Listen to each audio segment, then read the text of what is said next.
So, John McCarthy from Forrester Research mentioned you as one of the big stars in Brazilian IT services, and you actually do a huge amount of business overseas. So, what's different about your strategy? Wow. It's not a simple question, but since the beginning, we designed CI&T as a global company.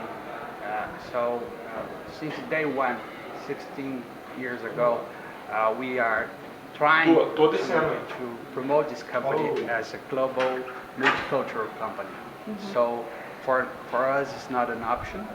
It's a reason why we exist. We don't want to be a local niche company. We want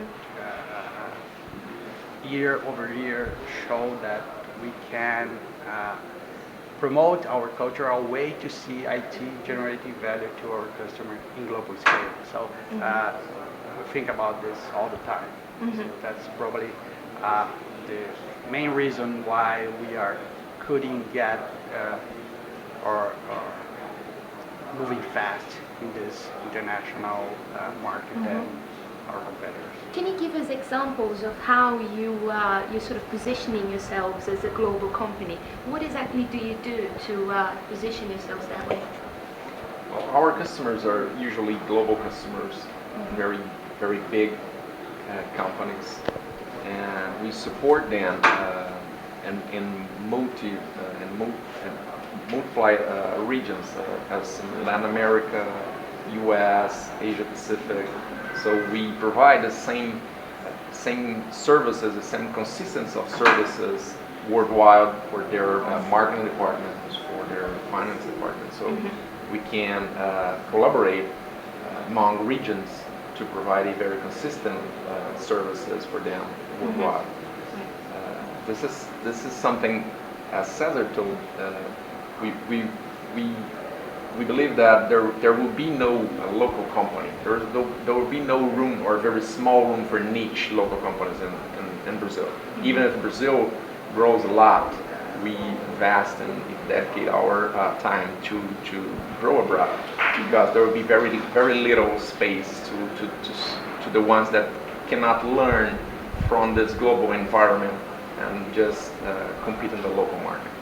But having said that, you have a huge market inside Brazil. You have a substantial internal market. So what's the point in going overseas?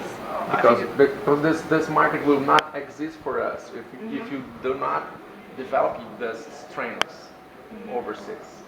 This market will be for somebody else, bigger, more structured.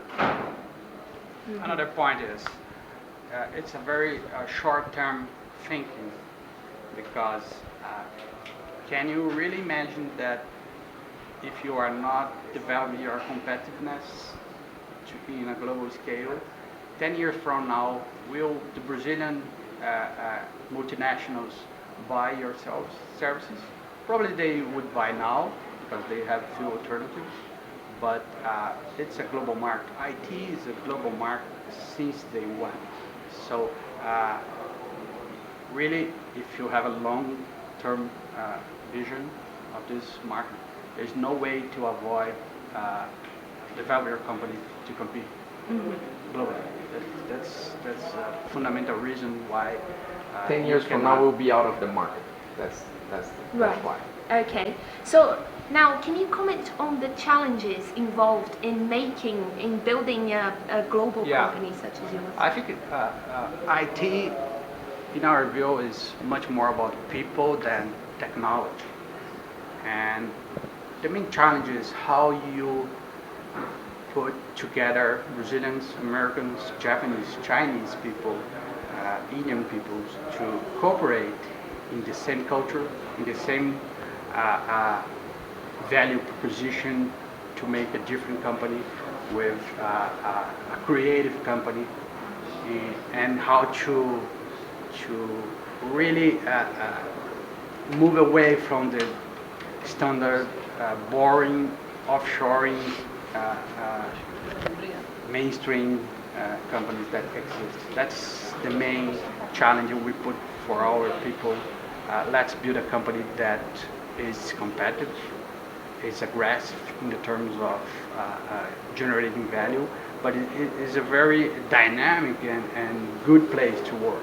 It's in their hand, or in our hand as a company, to show that IT can be very good, very fan, and not just mass production of low quality code.